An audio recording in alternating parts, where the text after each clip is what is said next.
नाज़रीन, जब इमरान खान साहब ने कहा था कि इंटरनेशनल साजिश है और पूरा प्लान बनाया गया था कि इन्होंने आकर आपके मुल्क के हालात इतने ख़राब कर देने हैं कि आएंगे और आखिर में कहेंगे कि जी आप अपने एटमी हथियार जो है वो सरेंडर कर दें क्योंकि आपकी मौशी हालात ख़राब हैं, तो आप हमें इस पर कंप्रोमाइज़ करवाएं। इमरान खान साहब ने जब ये बात की थी, उन्होंने ये बात कही और उन पर नारे कसने लग गए ये लोग कि गद्दार है इमरान खान। अब आप देखिए कि फ़ौज के टॉप लेवल के ओहदेदार यानी कि जनरल रिटायर्ड अमजद शुएब, और ये वो शख्सियत हैं जिन्होंने कहा था कि मुझे हालिया ISPR ने बैन कर दिया है कि आप टीवी पर नहीं जा सकते।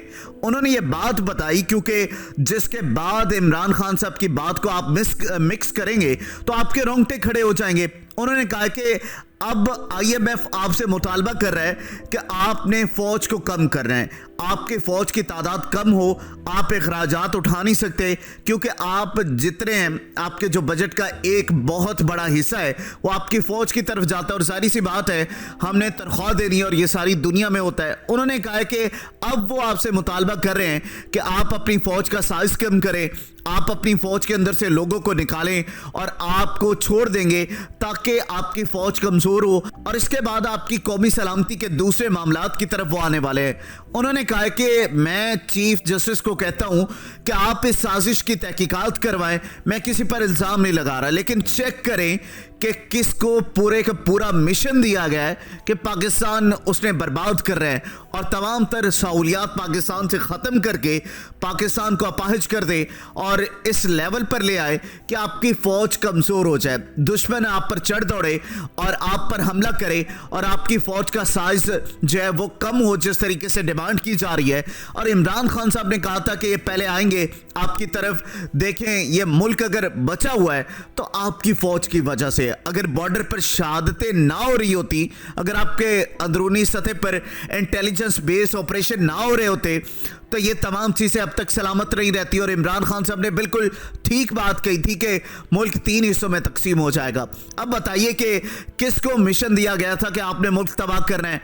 आज ये जितने लोग पाकिस्तान की बिजनेस कम्युनिटी है वो कह रही है कि हमें इस बात की समझ नहीं आ रही कि हम लोग $10,000 हमारा जो कंटेनर्स खड़ा हुआ है उसका ये डैमेज पे कर रहे हैं सरकार और ये सारे लोग, लेकिन हमें $5,000 नहीं दे रहे कि एलसी खुलवा लें हम। इसका क्लियर मतलब यह है कि किसी को मिशन दिया गया कि आपने ये सारा का सारा कुछ जो है वो तबाह करना है, जानबूझकर कंटेनर्स रोकने हैं, डॉलर्स गायब करने हैं, इस नहज पर पहुंच जाए जहां पर आपकी तबाही आपका इंतजार कर रही है। देखिए, अगर आप 5,000 दे देंगे, ये जितने भी लोग हैं इन्हीं का पैसा है, ये इनका पैसा है, आपने इनको देकर एलसी खुलवानी है तो आपको डॉलर्स मिलते हैं, वो नहीं कर रहे। लेकिन जो 10,000 रुपए जुर्माना है कंटेनर्स का जो खड़े हैं उसका ये अदा करने पर तैयार है।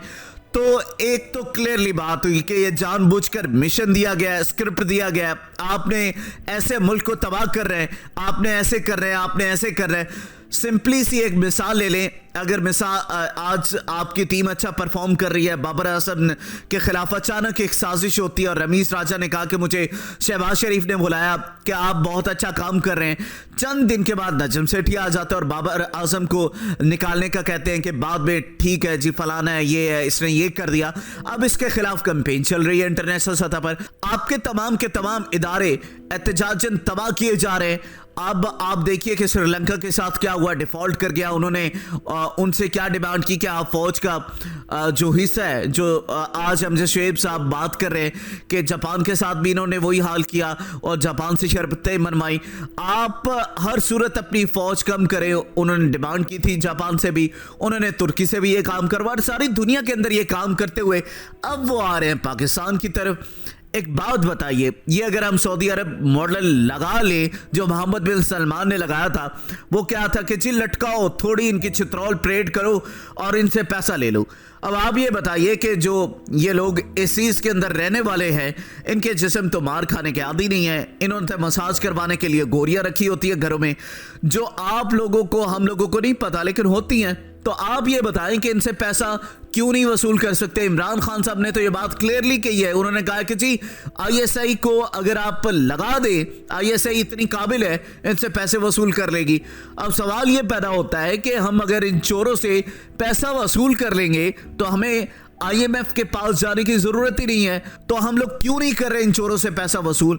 एक सादा सा सवाल है। यही वो बात है जो जनरल रिटायर्ड शुएब बार बार कह रहे हैं कि मैं जस्टिस साहब को कहता हूं कि कम से कम आप साजिश की तहकीकात को तो करें, पता तो चले किसने साजिश की थी और किसको मिशन दिया गया कि एक एक करके आप इदारे तबाह करते रहना है आपने। देखिए इतने खतरनाक खौफनाक प्लान है जो इमरान खान साहब के दौर में स्क्रिप्ट ऐसा लगता है कि किसी को दिया गया कि अच्छा ये 15-20 चीजें जो आपने करनी है, आपने मुल्क तबाह करना है, आपने वजीर आजम को निकालना है, आपने नए को लेकर आना है, इसको तबाह कर दो, उसको ले आओ, ये इदारा है इनको तबाह कर दो, कंटेनर्स रोक दो, ये मिल्स बंद कर दो, ये कर दो, वो कर दो, इधर से इसके बाद ये मामलात है तमाम के तमाम। यानी आप ये देखें ऐसा लग रहा है कि किसी को प्रिपेयर किया गया था और वो इस पेपर को लेकर इसके ऊपर अमल कर रहे हैं और हर एक को टास्क दे रहे हैं कि तुमने ये कर रहे हैं। आप जानते हैं कि इकोनॉमिक हिट डोर जो किताब है उसको पढ़ें तो उसमें क्या है जो वो बताता है, उसमें उसने कहा है कि जी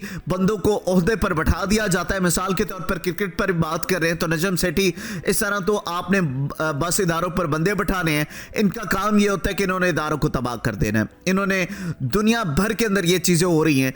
अब आप बताइए कि ये क्या कह रहे हैं कि हम वो कर देंगे, ये कर देंगे। इन सब का जो टास्क है मुल्क को तबाह कर रहे हैं और ये मुल्क तबाह करके सारे भाग जाएंगे। आप देखें कि नवाज शरीफ ने ऐसा काम किया कि इन्होंने अपना सब कुछ बाहर मुंतकिल कर दिया, मरियम बीबी भी बाहर चली गई। नवाज शरीफ साहब कहते हैं कि जनाब पार्टी तबाह होती है हो जाए, लेकिन मैं नहीं पाकिस्तान आने वाला। अब ये बताया कि शहबाज शरीफ की जो इस वक्त हालिया सर्वे आया है उसके मुताबिक उनकी रेटिंग जो है 0% रह गई है। कोई बंदा इसको समझते नहीं है कुछ कि वो मुल्क बचा सकता है। यानी नवाज शरीफ की बात करें तो तकरीबन 15% उनकी रेटिंग महफूज है। शहबाज शरीफ की तो बिल्कुल जीरो हो चुकी है, अवाम उन पर एतमाद नहीं कर रही। तो नवाज शरीफ क्यों नहीं आ रहे पार्टी को बचाने के लिए? उसने कह दिया कि भाई अगर मुल्क तबाह होता है हो जाए, बाहर में जाए, हम तो इधर सुकून से बैठे। यानी वो अपनी फैमिली के साथ है। वो कह रहे कि हमें नहीं पता कितनी देर जो है मैं जिंदा रहता हूँ, 70 साल मेरी उम्र हो गई है। तो आप अंदाजा कर लीजिए कि एक स्क्रिप्ट जो है वो तैयार था, आपने इस मुल्क को तबाह कर रहे हैं। और इस वक्त अमजद शुएब जो बात कर रहे हैं जिसके बाद उन्होंने बड़े फैसले कर रहे हैं। अब जो बड़े फैसले हैं जो इमरान खान साहब ने बात की है, लेकिन हालिया जो लतीफ खोसो ने भी बात की थी वो क्या थी?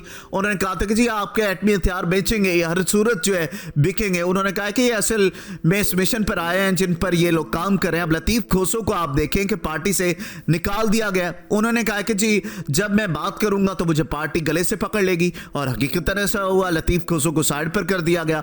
तो अब ये तमाम सूरत हाल जो पाकिस्तानी सियासत के अंदर चल रही है वो आपके सामने